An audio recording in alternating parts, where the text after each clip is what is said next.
ہم وہی کہیں گے جو ہمارا دین ہم کو بتاتا ہے، عمل کرو تو تمہارا بھلا ہے۔ السلام علیکم ورحمۃ اللہ وبرکاتہ۔ الحمد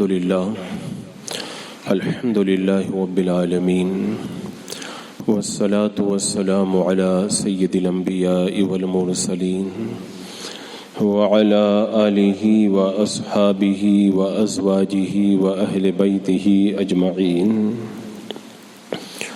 اما بعد، فاعوذ باللہ من الشیطان الرجیم، بسم اللہ الرحمن الرحیم۔ یا ایہا الذین آمنوا اتقوا اللہ وابتغوا الیہ الوسیلہ وجاہدوا فی سبیلہ لعلکم تفلحون۔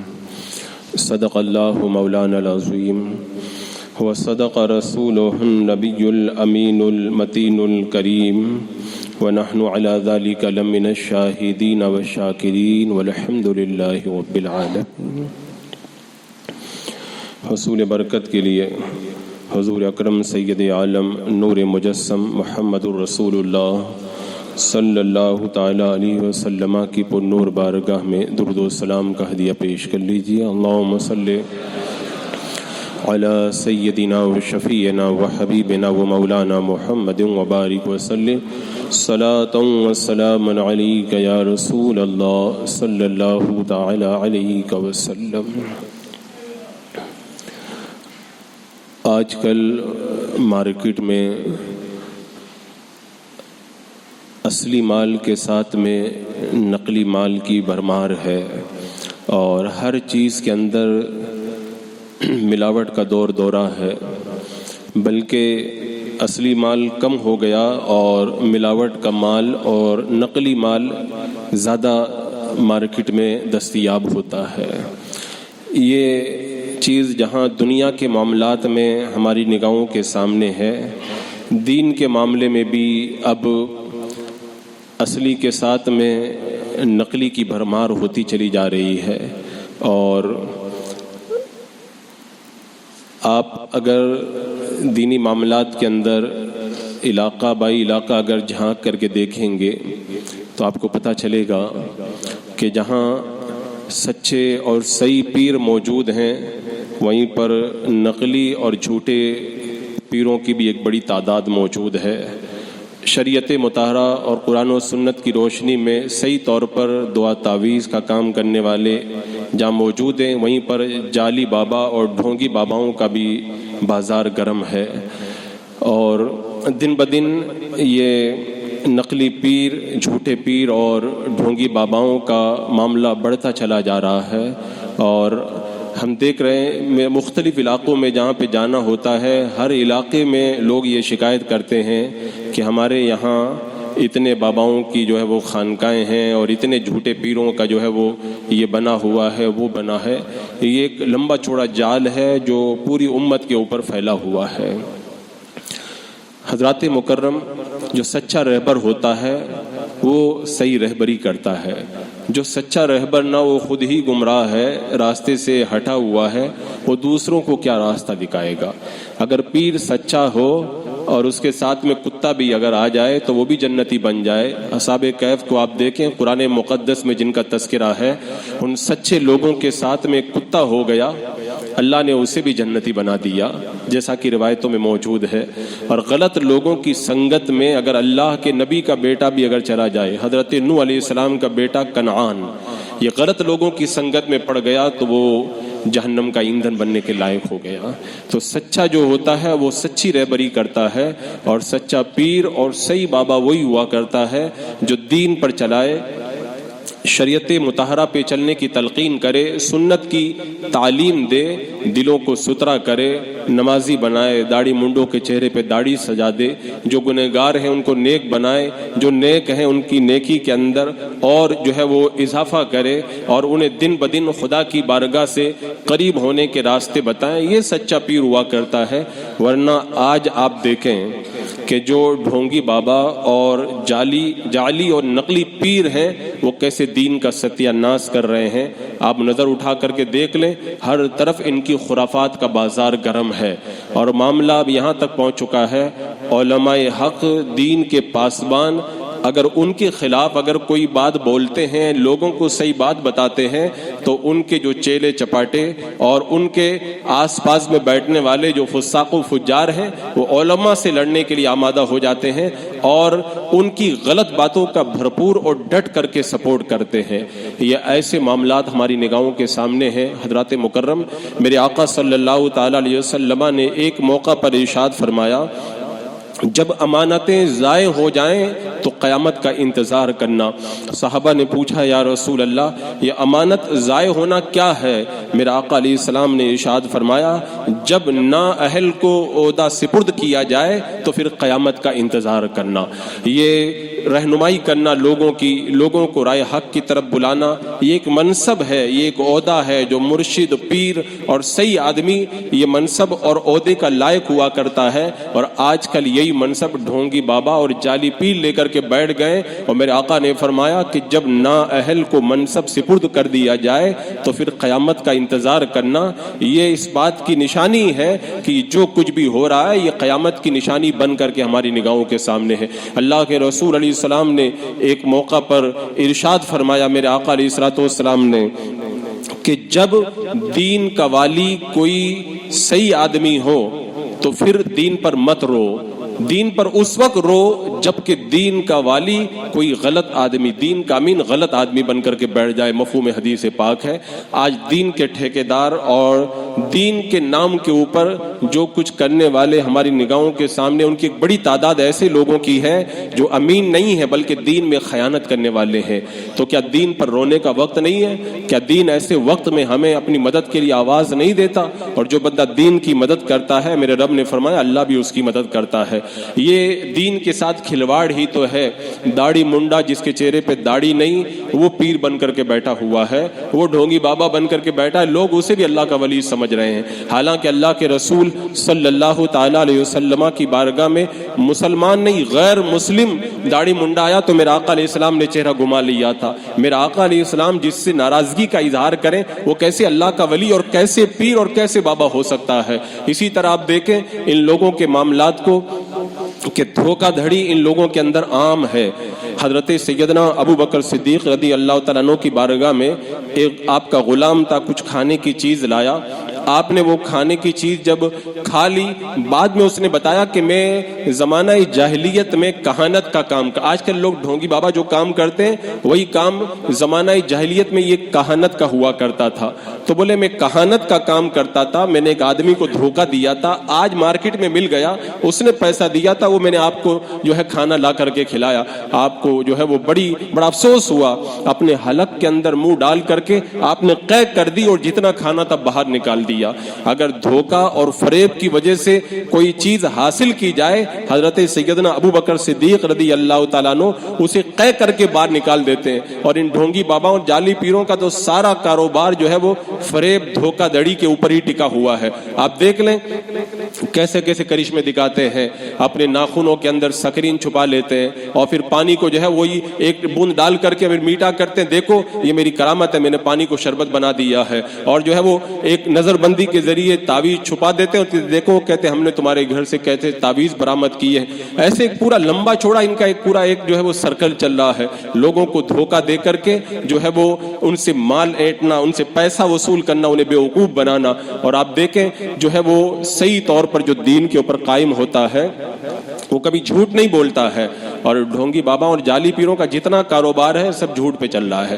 ان کے چیلے چپاٹے رہتے ہیں، وہ علاقے میں گھوم گھوم کے بتاتے ہیں کہ جو فلاں بابا ہے نا، یہ جو فلاں پیر ہے نا، اس کا یہ معاملہ ہے، وہ فلاں آدمی مر رہا تھا، بس دم کر دیا، وہ ایک دم ٹھیک ہو گیا، اس آدمی کا کارخانہ ایک دم ٹھپ ہو گیا تھا، پیر صاحب گئے اور وہاں پر انہوں نے قدم رکھا نا، دوسرے دن سے اس کا کاروبار جو ہے وہ ترقی کے اوپر پہنچ گیا، یہ کر دیا وہ کر دیا۔ جھوٹی کرامتوں اور غلط طریقے سے جھوٹ کا پروپیگنڈا کر کے لوگوں کو بیوقوف بنانے کا کام یہ لوگ کرتے ہیں۔ میرا رب قرآن میں فرماتا ہے بے شک افطرا وہی لوگ کرتے ہیں، جھوٹ وہی لوگ بولتے ہیں، کون؟ جو ایمان نہیں رکھتے ہیں. یعنی بے ایمانوں کا کام ہے جھوٹ بولنا اور غلط طریقے سے باتوں کو پیش کر کے لوگوں کو بیوقوف بنانا. حضرات مکرم، یہ ایک بہت بڑی بلا ہمارے معاشرے میں ہے، اور میں نے آج خاص طور سے اس چیز کو اس لیے اٹھایا کہ الگ الگ علاقوں سے لوگوں نے اس بات کا شکوہ کیا کہ جعلی پیروں اور ڈھونگی باباؤں نے بڑا جو ہے وہ ستم ڈھا رکھا ہے، دین کا بڑا نقصان ہو رہا ہے. اور خود میں اپنے بمبئی کی سرزمین پر مختلف علاقوں کے اندر ان لوگوں کی بڑھتی ہوئی بدامنیوں کو اپنی نگاہوں سے دیکھ رہا ہوں. اب آپ خود اندازہ لگائیں، جو اپنے بال اپنے کندھوں کے نیچے رکھتا ہو جو ناجائز اور حرام ہے، وہ کیسے صحیح ہو سکتا ہے؟ جو 10 انگوٹیاں پہن کر کے بیٹھا ہو، اگر ناجائز زیور کوئی میرے آقا کی بارگاہ میں پہن کر کے آ جائے، میرے آقا علیہ السلام اس کو اتروا دیا کرتے تھے، تو جو یہ حرام کام کرے وہ کیسے صحیح ہو سکتا ہے؟ آپ ان کے کام دیکھیں، مزارات کے اوپر سجدہ کروانا.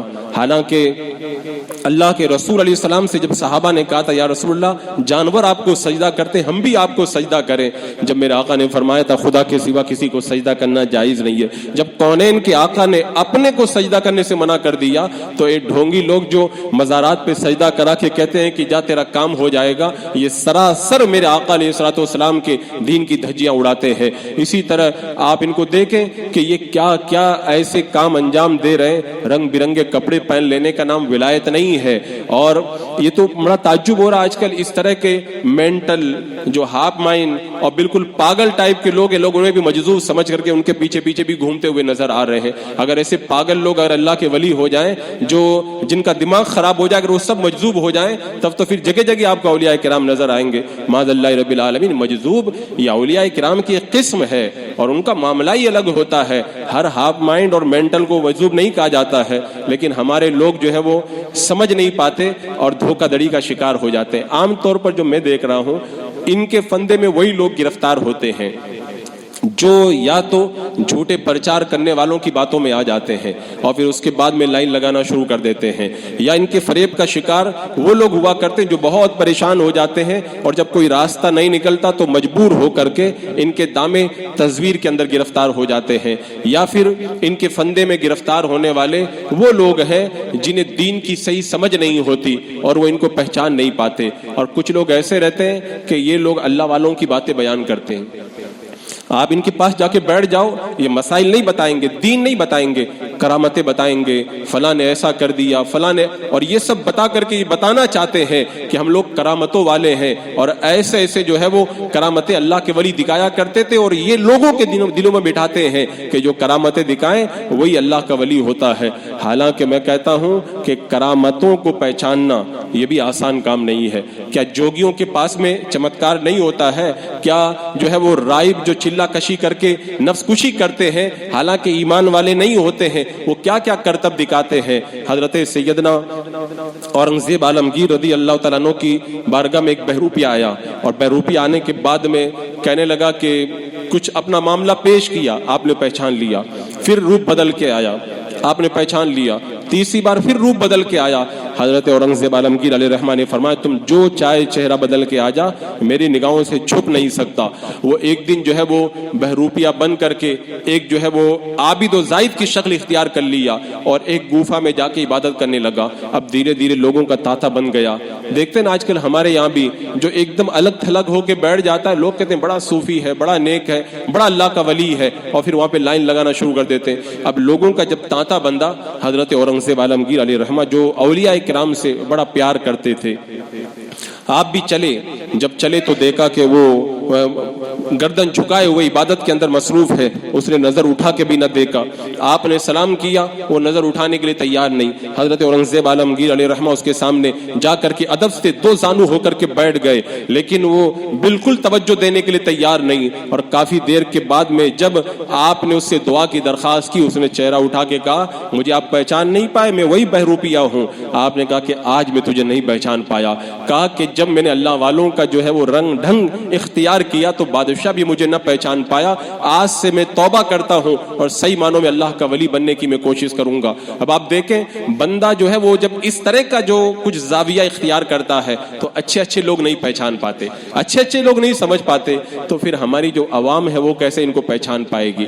اور کرتب دکھانا یہ کوئی بہت بڑی بات نہیں. آج کل تو کرتبوں کا بڑا ماحول ہے, بڑے چمتکار دکھائے جا رہے ہیں اور لوگ کیا جو ہے وہ دیکھ کر کے گمراہیت کا شکار ہو.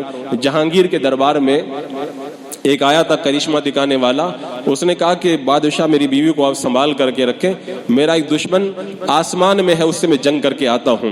اور بادشاہ نے محل میں بھیج دیا اس کی بیوی کو, اس نے ایک رسی لٹکائی اور جہانگیر کے دربار کے اندر وہ آسمان پہ چڑھ گیا. تھوڑی دیر کے بعد میں ایک ہاتھ کٹ کے گرا, پھر پاؤں کٹ کے گرا, پھر سر کٹ کے گرا. بیوی روتی ہوئی اندر سے آئی اور اپنے شوہر کے ساتھ جل کر کے راکھ ہو گئی. اب لوگ سمجھے کہ وہ بھی مر گیا اور اس کی بیوی بھی مر گئی. تھوڑی دیر کے بعد میں دیکھا کہ وہ رسی سے نیچے اتر کر کے آیا. کہا بادشاہ میری بیوی کہاں ہے؟ کہا وہ تو جل گئی. اس نے آواز دی اپنی بیوی کو باہر نکل کے آ. بھرے دربار کی بات ہے, بیوی اندر سے نکل کر کے باہر آئی. اب بتاؤ بادشاہ کے دربار کے اندر کرشمہ دکھایا جا رہا ہے, لوگ سمجھ دونوں مر گئے آنکھوں کے ساتھ. تو یہ سب چمتکار, یہ نظر بندی, یہ شوبدہ بازی, یہ جادوگری, یہ سب تو عام ہے, ہر دور کے اندر یہ سب ہوتا رہا ہے. آج کا یہ سب نہیں ہے, ہر زمانے کے اندر ان لوگوں کا دور دورہ رہا ہے, لیکن ہمیں اس بات کو سمجھنا ہوگا. حضرت ابن عربی رحمۃ اللہ تعالی علیہ فرماتے ہیں کہ کرامتیں دو طرح کی ہوتی ہیں. ایک کرامت وہ ہوتی ہے جو حسی ہوتی ہے, ہوا میں اڑنا, پانی پہ چلنا اور جو ہے وہ عجائبات دکھانا. اس کرامت کے اندر لوگ دھوکہ کھا سکتے ہیں کہ یہ کرامت ہے کہ کچھ اور ہے. لیکن ایک دوسری کرامت ہوتی ہے مانوی, شریعت پہ چلنا, سنت پہ عمل کرنا, دین کے راستوں کو اختیار کرنا. یہ ایسی کرامت ہے بندہ اس کے اندر کبھی بھی دھوکہ نہیں کھا سکتا, کیونکہ جو دین پہ چلے گا وہ ضرور اللہ کا نیک بندہ ہوگا. تو یہ شوبدہ بازی جو ہے نا یہ ہر دور میں رہی ہے. ایک بادشاہ کے دربار میں ایک مجذوب ایک ولی بن کر کے بیٹھا ہوا تھا. اس کے پاس ایک بادشاہ گیا اور قدم جو ہے وہ چومے. جب قدم چومے تو اللہ نے اس ولی کو بڑی بصارت عطا فرمائی تھی, وہ اللہ کا بڑا نیک بندہ تھا. اس کی بارگاہ میں کسی نے سیب لا کر کے دیا.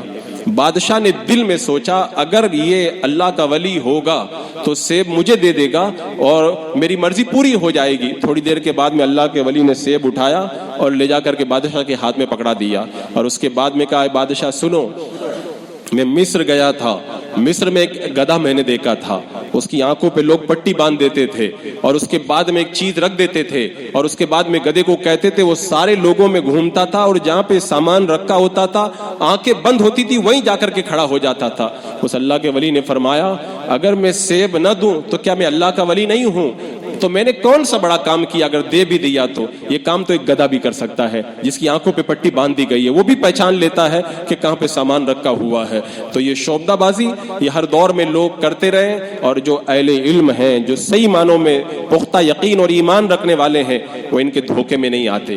اگر آپ کو دیکھنا ہے کہ صحیح کون ہے غلط کون ہے, تو یہ مت دیکھو کہ وہ کیا کرشمہ دکھا رہا ہے, کیا جادوگری دکھا رہا ہے, یہ دیکھو کہ دین پہ اس کا عمل کیسا ہے. حضرت سیدنا جنید بغدادی رضی اللہ تعالیٰ عنہ کی بارگاہ میں ایک بندہ آیا, 1 سال تک رہا. سال بھر کے بعد میں جب رخصت ہونے لگا تو اس کے چہرے پہ اداسی تھی. آپ نے بلا کے پوچھا تھا کہ کیا بات ہے, تو جا رہا ہے, تو کیوں آیا تھا, تو نے بتایا بھی نہیں جا رہا ہے. کہا حضور میں نے آپ کی ولایت کا بڑا شہرہ سنا تھا, میں آپ سے ملاقات کے لیے آیا تھا. 1 سال تک آپ کی بارگاہ میں رہا, میں نے کوئی بھی آپ کی کرامت نہیں دیکھی. حضرت سیدنا جنید بغدادی رضی اللہ تعالیٰ عنہ نے فرمایا تو سال بھر تک یہاں پہ رہا, صحیح بتا, کیا تو نے میرا کوئی کام شریعت کے خلاف دیکھا؟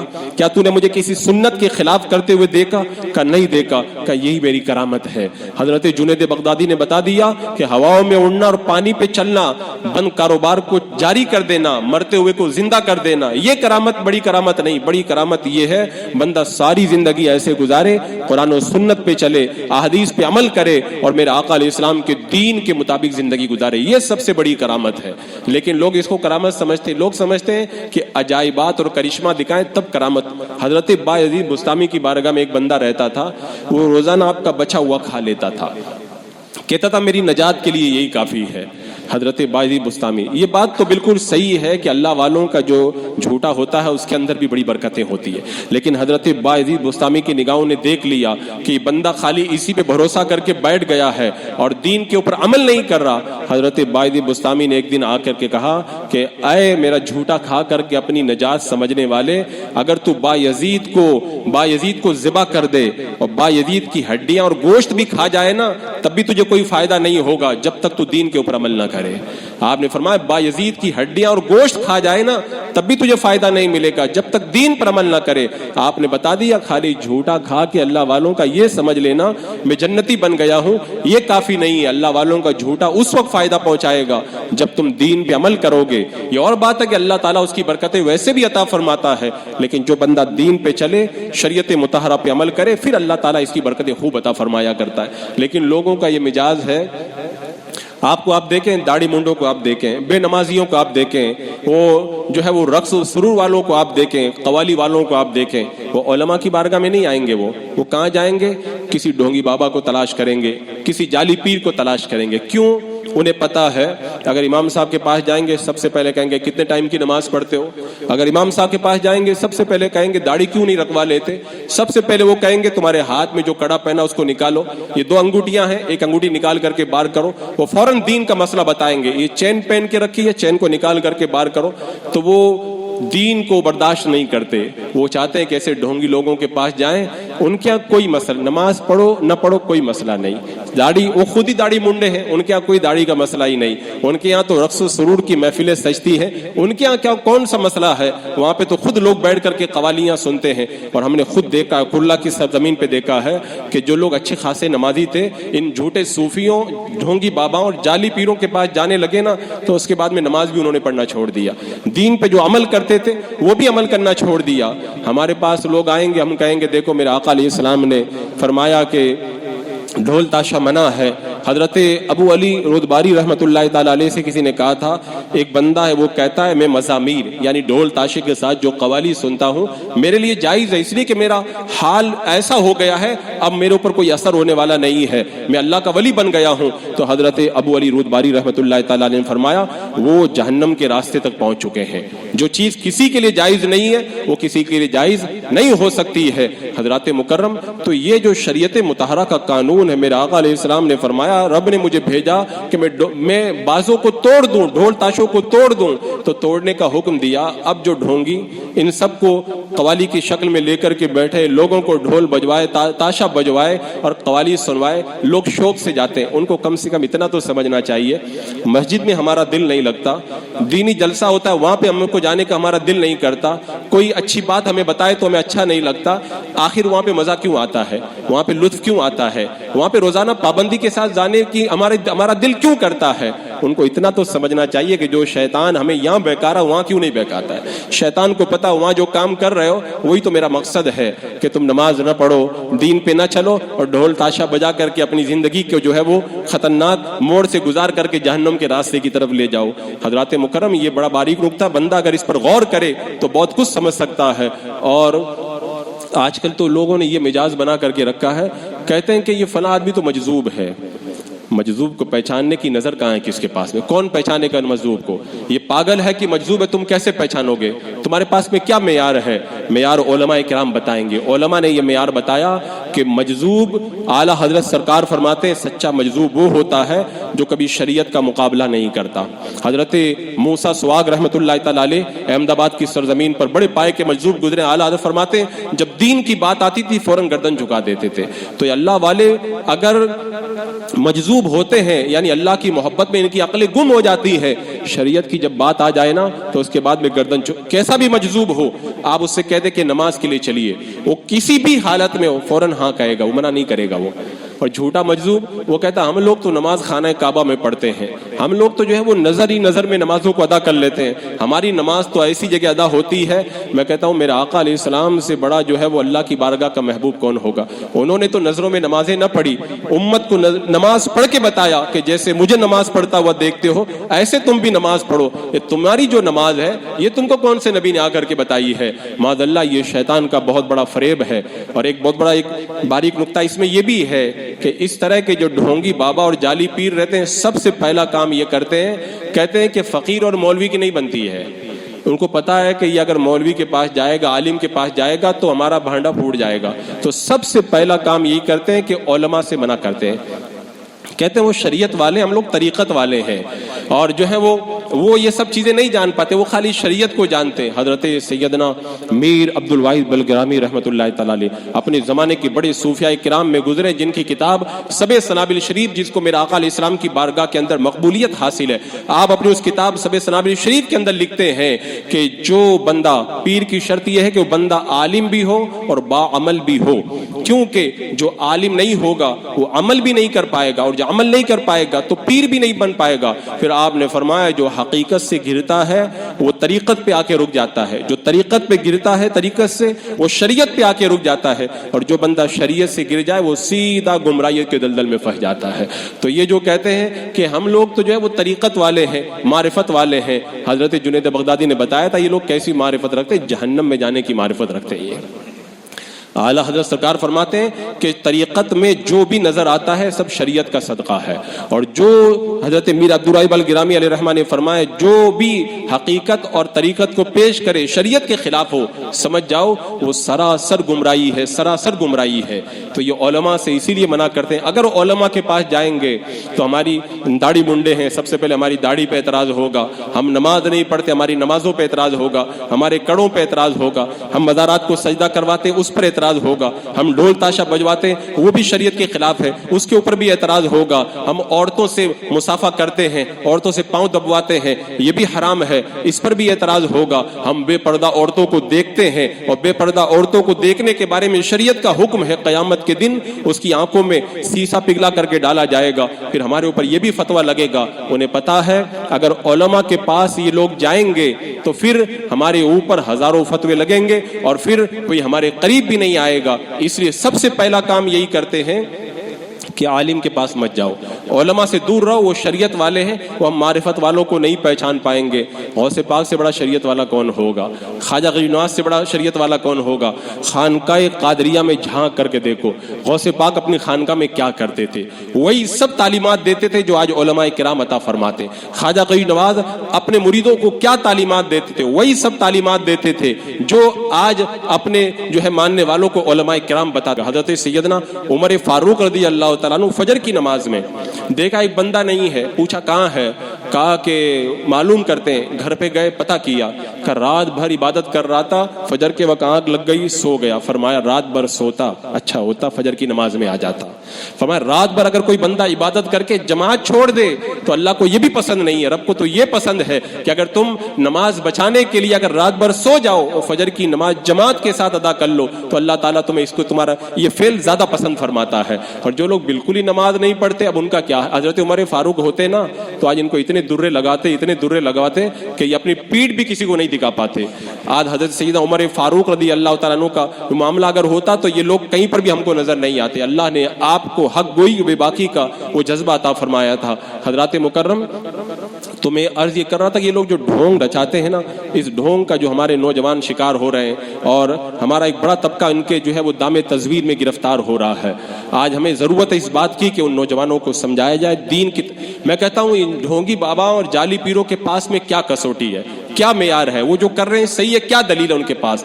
ہم اگر ان سے روک رہے ہیں، ان سے منع کر رہے ہیں، ان کی غلط باتوں کو بتا رہے ہیں، ان کے خلاف شرع کاموں پر اعتراض کریں، ہمارے پاس دلیل ہے، ہمارے پاس قرآن کی آیتیں ہیں، ہمارے پاس میں احادیث رسول ہے، ہمارے پاس شریعت کی ترازو ہے، ہمارے پاس غوث پاک کا فرمان ہے، خواجہ غریب نواز کی تعلیمات ہیں، حضرت سیدنا مخدوم اشرف جہانگیر سمنانی کی تعلیمات ہیں، لطائف اشرفی کے اندر حضور سیدنا سرکار مخدوم اشرف جہانگیر سمنانی رحمۃ اللہ تعالی علیہ ارشاد فرماتے اہل سنت کے 10 معتقدات ہیں، ان 10 میں سے ایک عقیدہ اہل سنت کا یہ بھی ہے کہ حضرت ابو بکر صدیق اور حضرت عمر فاروق یہ تمام صحابہ میں سب سے افضل ہیں. اور یہ لوگ علی علی علی کر کے لوگوں کو یہ ذہن دیتے ہیں کہ معاذ اللہ حضرت علی کا رتبہ ان سب سے بڑا ہوا ہے اور نام کے جھوٹے مولائی بن کر کے حضرت علی کا نام بدنام کرتے ہیں معاذ اللہ رب العالمین. حضرت علی کی شان بڑی بلند ہے لیکن اگر کوئی اس اہل سنت کے عقیدے کے خلاف حضرت علی کا نام بھی اگر لیتا ہے نا، کل قیامت کے دن اسے پتہ چلے گا حضرت علی اسے کتنی ناراضگی کا اظہار کرتے ہیں. تو یہ شریعت کی جو میزان اور شریعت کی ترازو ہمارے پاس میں ہے، اگر کسی کو دعویٰ ہو تو ہمارے سامنے وہ ترازو لے کر کے آئے اور بات کرے۔ آپ دیکھیں یہاں پہ کلہ کا جو پڑھا لکھا علاقہ ہے، یہ لوگ بھی ایسے ڈھونگی لوگوں کے جو آدمی ہمارے پاس آنے کے لیے تیار نہیں، پانی دم کراتا ہے تو خود اندر نہیں آتا، کسی کو بھیجتا ہے کہ جاؤ امام صاحب سے پانی دم کرا کے لاؤ، وہ ڈرتا ہے۔ کیوں ڈرتا ہے؟ کہ ابھی شریعت کی بات بتائیں گے، اور شیطان نہیں چاہتا کہ شریعت کا کوئی مسئلہ اس کو سکھایا جائے، لیکن وہ بابا کے پاس دن بھر بیٹھا رہتا، اس کو کوئی فکر نہیں ہے، رات بھر بابا کے پاس گزار رہا ہے، کوئی ٹینشن نہیں ہے۔ میں کہتا ہوں یہ سب کیا ہے؟ شیطان نے یہ سب راستے نکالے ہیں اور انہی راستوں سے گمراہ کر رہا ہے۔ ایک اللہ کے ولی نے سنا، ایک بندہ ہے وہ کہتا ہے کہ میں روزانہ جو ہے وہ خدا کا دیدار کرتا ہوں۔ اللہ کے ولی ملاقات کے لیے گئے، فرمایا کہ تو سنا ہے کہ روزانہ دیدار کرتا؟ بولے ہاں، سمندر پہ روزانہ ایک تخت لگتا ہے اور تخت پہ مجھے روزانہ اللہ کا دیدار ہوتا ہے۔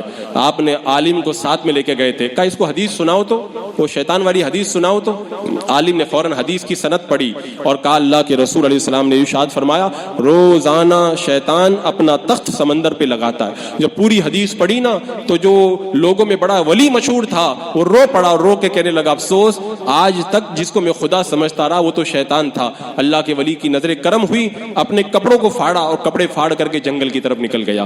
تو یہ کتنے لوگ دھوکے میں پڑے ہوئے ہیں ان لوگوں سے، ان کو خود کو پتا نہیں ہے کہ دین کا راستہ کیا ہے، اور اس طرح کے ڈھونگی لوگوں کو شیطان ایسے ہی گھماتا رہتا۔ امام جوسی کی، امام ابو الحسن جوسی کی رحمۃ اللہ تعالیٰ علیہ، آپ نے اپنے ایک مرید کو چلے میں بٹھا دیا، اب وہ چلہ کشی کر رہا ہے، اندر بیٹھا ہوا ہے، اچانک رونے لگا۔ آپ تشریف لے گئے، فرمایا کیا بات ہے؟ بولا میں دیکھ رہا ہوں شب قدر میری نگاہوں کے سامنے ہے، درخت، شجر، حجر، پیڑ پودے، ساری کائنات سجدہ کر رہی ہے، میں جب سجدہ کرنا چاہتا ہوں میرے سینے سے لے کے میرے گلے تک ایک جو ہے وہ کڑی پڑی ہوئی ہے، ایک سلاخ پڑی ہوئی ہے، مجھ سے سجدہ نہیں ہو رہا، میں رو رہا ہوں، اللہ کا نور نظر آ رہا ہے، میں سجدہ نہیں کر پا رہا۔ کہا تجھے رونے کی ضرورت نہیں ہے، یہ جو تو تیر دیکھ رہا ہے نا، یہ تیر میں نے تیرے سینے میں رکھا ہے، اور تجھے جو نظر آ رہا ہے وہ کوئی قدرت کا کرشمہ نہیں، شیطان کا کرشمہ ہے۔ وہ شیطان تجھے سب دکھا کر کے اپنے سامنے جھکانا چاہتا ہے، لیکن میں نے تجھے روک کر کے رکھا ہے۔ کہا حضور مجھے پتہ کیسے چلے گا؟ فرمایا اپنے ہاتھوں کو دھیرے دھیرے سمیٹو۔ اس نے ہاتھوں کو جب سمیٹنا شروع کیا نا، سارا جو جتنا اجالا تھا ختم ہو گیا، اور پھر اندھیرا چھا گیا، رونے کی آوازیں آنے لگی، مجھے چھوڑ دو، مجھے چھوڑ دو۔ شیطان ایسے اجالے دکھاتا ہے، سجدہ کرتے ہوئے دکھاتا ہے، تخت کیا کیا دکھاتا ہے۔ جس نے دین نہیں پڑھا وہ کیا سمجھے گا یہ تخت شیطان کا تخت ہے یا عرش الہی ہے؟ جس نے دین نہیں پڑھا وہ کیا سمجھے گا یہ نور الہی ہے یا شیطان کا کرشمہ ہے؟ تو اسی لیے تو یہ لوگ علماء کے پاس آنے سے روکتے ہیں۔ اگر عالم کے پاس جائیں گے وہ حدیث پڑھ کے بتائے گا، تم جو دکھا رہے ہو وہ کرشمہ ہے، وہ قرآن و سنت کی روشنی میں کوئی کرامت نہیں ہے۔ اسی لیے کہا گیا کہ اللہ کا جو ولی ہوتا ہے، جو علماء دین ہوتے ہیں، وہ حق کی طرف لے کے جاتے ہیں، اور یہ لوگ نہیں چاہتے کہ حق کی طرف کوئی بندہ آئے، اس لیے اس کی راہ کے اندر ان رکاوٹوں کو زیادہ سے زیادہ قائم کرنے کی کوشش کرتے ہیں۔ آج ایسا فتنے کے ماحول میں ہر کوئی اپنی دکان لگا کے بیٹھا ہے، ایک ایک علاقے میں 10 دکانیں لگی ہیں، مسجدیں خالی ہیں، ان جھوٹے باباؤں کے آستانے خوب جو ہے وہ آباد ہے، مسجدیں خالی ہیں، عبادت گاہیں خالی ہیں، لیکن ان کے یہاں لوگوں کی بھیڑ لگی ہے، مردوں کی لائن الگ لگی ہے، عورتوں کی لائن الگ لگی ہے، ایک طرف سے ہوڑ لگی ہے، آج تو میری دکان چل جائے گی، آج تو مجھ کو کامل شفا مل جائے گی، بس ایک بابا دم کریں گے میرا بیڑا پار ہو جائے گا۔ جو شریعت پہ نہ چلتا ہو کیا کسی کا بیڑا پار کرے گا؟ حضرات مکرم سمجھنے کی ضرورت ہے۔ اعلیٰ حضرت امام یہ لوگ کہتے ہیں نا بابا نے یہ بتا دیا وہ بتا دیا، اعلیٰ حضرت رضی اللہ تعالیٰ عنہ سے پوچھا گیا، ایک بچہ ہے وہ ساری باتیں بتاتا ہے، اعلیٰ حضرت نے فرمایا وہ نہیں بتاتا، شیطان اس کی زبان پہ بولتا ہے۔